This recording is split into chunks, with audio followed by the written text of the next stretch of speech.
Hello, super fans. Welcome to Alberta News and Views. The best premier in Canada, Miss Mama Bear, Danielle Smith, calls on the federal government to close the border. We're going to watch this in a sec. But first, I must give you some context of what she is talking about and why she is asking on the federal government to close the border. Because that is exactly what the United States wants. The U.S. Secretary of Commerce, Howard Lutnick, I hope I am saying that right, lays out exactly how Canada can stop the tariff.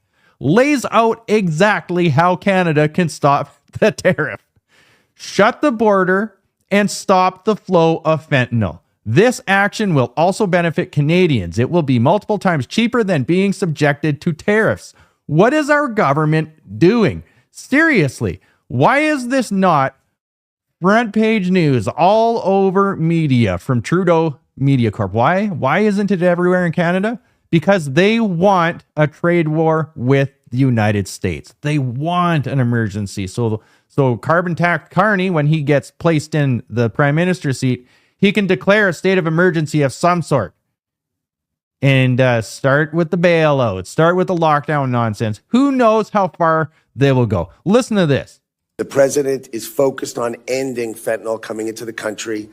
You know that the labs in Canada are run by Mexican cartels. So this tariff model is simply to shut their borders with respect America. If we are your biggest trading partner, show us the respect, shut your border, and end fentanyl coming into this country. So it is not a tariff per se. It is an action of domestic policy. Shut your border and stop allowing fentanyl into our country, killing our people. So this is a separate tariff to create action from Mexico and action from Canada. And as far as I know, they are acting swiftly. And if they execute it, there will be no tariff. And if they don't, then there will be. But it's an action-oriented model. That's not the ordinary tariff. The ordinary tariffs need to be studied and examined, and that will start, as the EO said, in April. It's pretty simple. And why Team Canada isn't focused on just that is a tale of the times. It is exactly what Canadians expect from this Liberal NDP government. Complete incompetence. They are doing what they're going to do for their own political gain at the expense of the middle class, regular Canadians. And they've come out and said it. Canadians are going to have to bear the brunt of these tariffs, but we're going to have to work. We're going to work through it because that's just the Canadian thing to do. But don't worry about it. They're going to take out a bazillion-dollar bailout package to cushion the fall that easily could have been avoided. Listen to Danielle Smith. It's such a breath of fresh air listening to her compared to other politicians in Canada who are just mind-numbingly incompetent. Here we go. Rick Bell, Postmedia. What are your thoughts about the fact that you're making these, you want something to happen on the border, you want to see more evidence, you want to see the TV crews out, et cetera, and we're just a couple of days away from, 3 days away from February 1st. And as you said, U.S. President Trump has talked about this for a long time. You've talked about it for a long time. What are your thoughts about why it has taken this long for people to suddenly, as we see in one of the newspapers, send photos to Donald Trump of what's happening on the border? Why did it take this long? When most of the time we've been talking about retaliation, talking about now relief packages, talking about who's on Team Canada, who's not on Team Canada, who's a traitor or not a traitor. A lot of time was occupied with that, not as much on this. Now somebody in the States says this is the issue. What is your thoughts? Well, I've always said that this is the issue. And I've always said that we should be focused on doing everything we can to avoid tariffs. And that's how I've conducted myself in all of my public statements and in all of my interactions with the U.S. administration. And now we see a pathway. It's been confirmed that the person who is going to be making the decisions on tariffs said in his hearings today that we can avoid them if we demonstrate serious effort to make sure that we don't have bad guys coming into the border, across the border into the United States. So I have told my counterparts we should always take that seriously. We should always act. That's why I was the first to announce a robust border plan, $29 million, why we had already been we were able to deploy it so quickly because we had already been in the process of training. When we announced it, we'd already had 35 of those officers trained up in commercial vehicle inspection. And so we were able to move very quickly. Other provinces were too. I think you've seen in Manitoba that they deployed conservation officers. I think in Ontario and Quebec, they announced that they would have provincial officers. And I'm pleased that the federal government, they managed to commandeer some Black Hawk helicopters for the RCMP and have already started those patrols in Manitoba a couple of days ago and in Alberta today. So I think that there has been a sense of urgency. I think perhaps everybody's come to the realization that, especially what we've seen in the last week, is show me, don't tell me, and so now we're showing. Do you have a follow-up, Rick? Yes. Again, I watched a lot of news coverage today, hours, avalanche of news coverage. Most of it was, again, about what are going to be the retaliatory measures, number one. Number two, what is going to be the package of money that will go to people? In other words, a lot more coverage of post-February 1st, if it happens, rather than pre-February 1st, which is what you're talking about.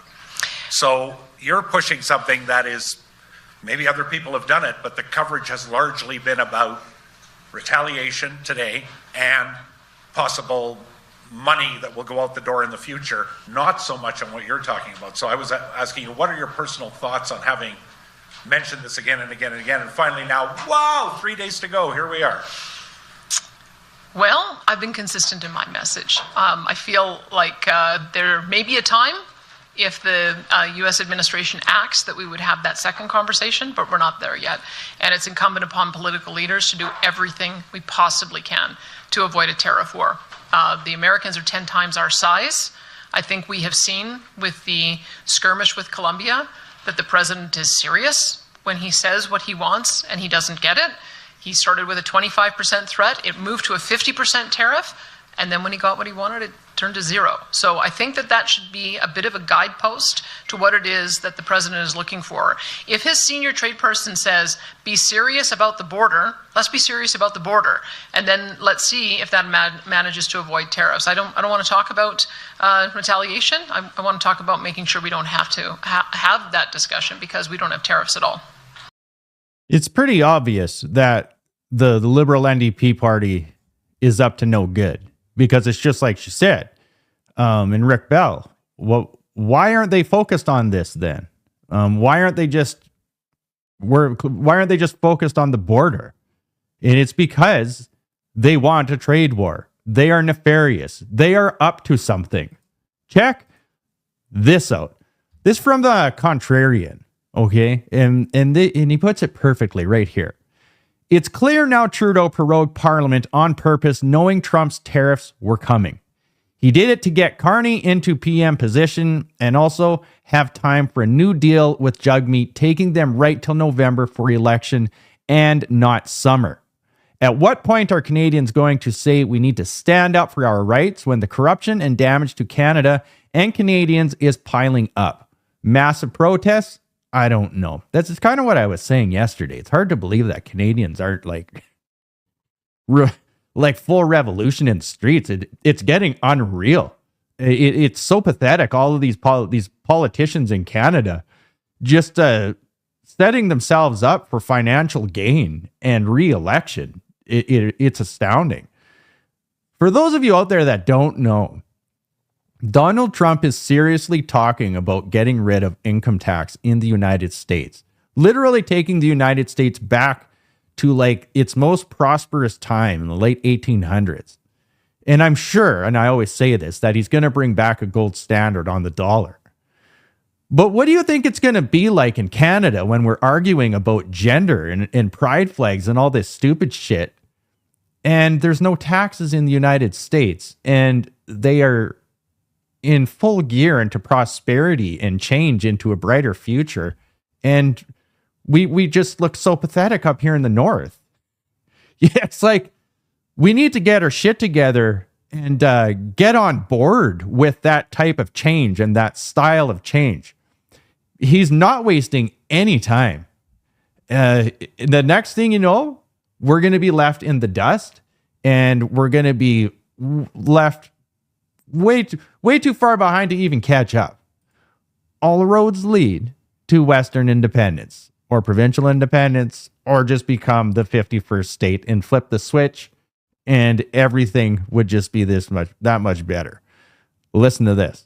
But I should be wrought with emotion because we're in this mess because of the fact that the Prime Minister prorogued Parliament, knowing that we were going to be put in a position with the President Trump imposing tariffs. Yet he still prorogued Parliament. I mean, they should have went back to Parliament yesterday. They should be in there discussing this legislation, being able to deal with it. They should have ran their Liberal leadership at the same time, but they didn't do that. They chose to put us into a spin cycle between now and March 9, when they have chosen their leader. And then from there, I don't know where they're going to go. I mean, they could recall Parliament, I suppose. That's one of the things that the Conservatives have said, bring back Parliament and talk about the package now.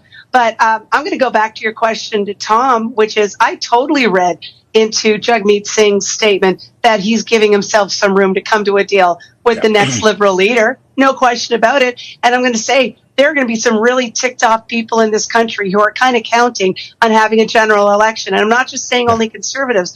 I'm talking about general public who are saying, let's turn the page. Let's move on. Let's get somebody in there who's going to negotiate it with respect to the President Trump and move on with the deal instead of having an old, tired, recycled Liberal government in play. Exactly. Old, tired, recycled. It is a World Economic Forum party. That is exactly what it is. Mark Carney is a plant.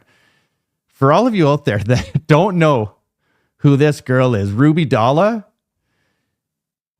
the whole Liberal government, everybody is focused on Mark Carney and Chrystia Freeland, right?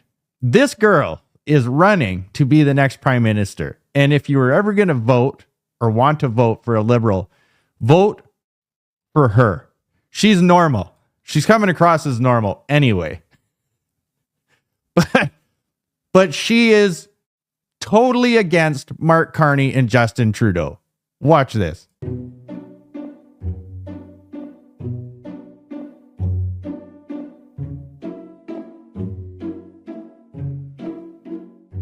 Exactly. I really hope that she comes out with more content like that, and she gets by far the most votes, so everybody gets to see the Liberal government either just get rid of her or she wins and becomes the next female Prime Minister of Canada for a little while. It'll all be great. I think, this is my theory, that Donald Trump, he says Canada needs to get its shit together and control its borders. And then they see you got to keep the bad guys out, keep the fentanyl out.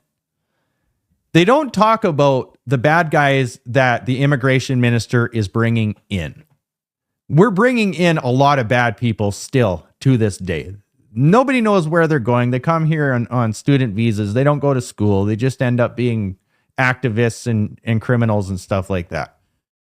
And they're still here. We lose track of them. We don't know where they are. I think that's what Donald Trump is talking about. And I don't think that they're raising that issue because they're going to wait.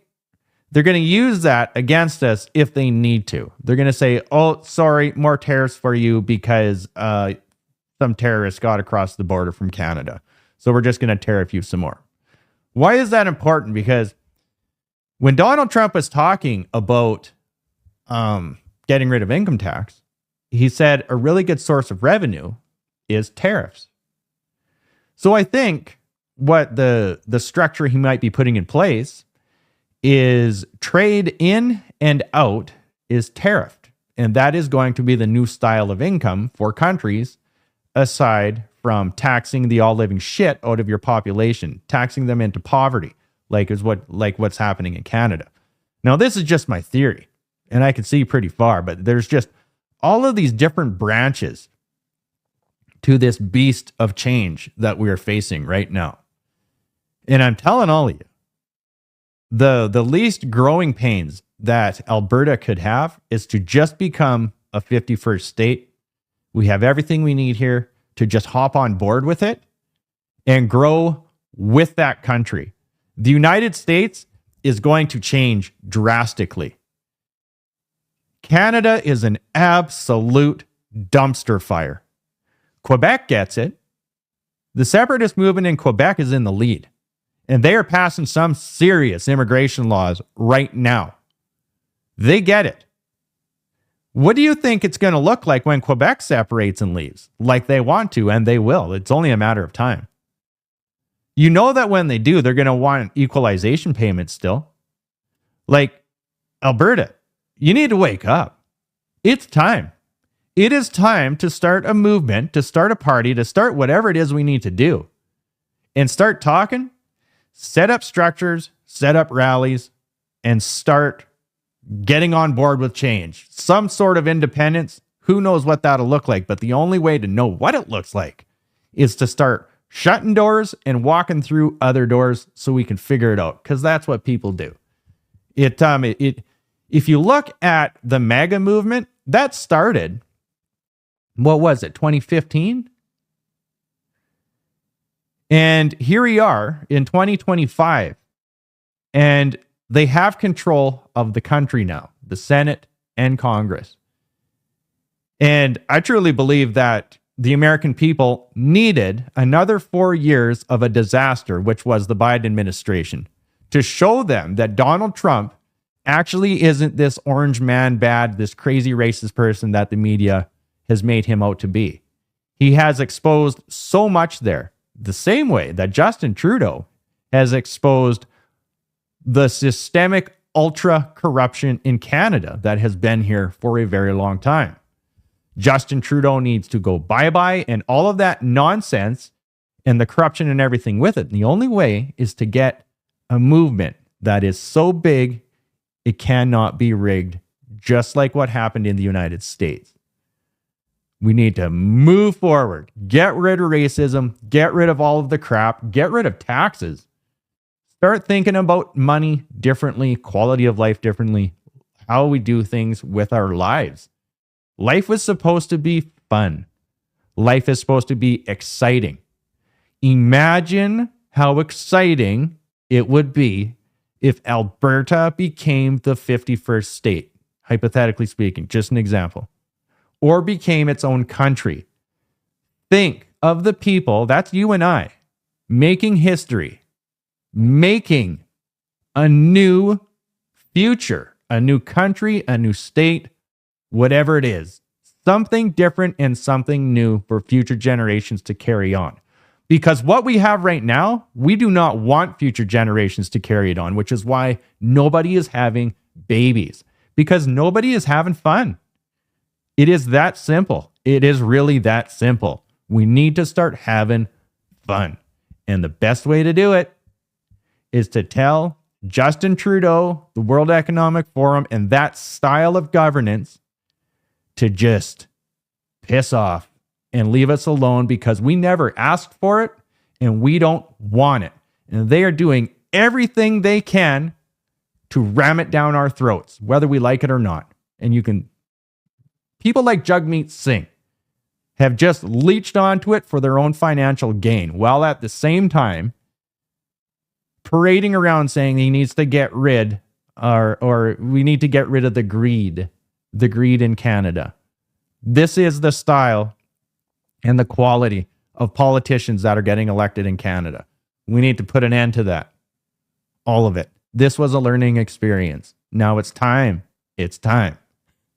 I will keep you updated with as much as I can when I can. Follow me on Substack, Spotify, and YouTube. We are growing and we are growing fast. Please share. And all of you out there, take care.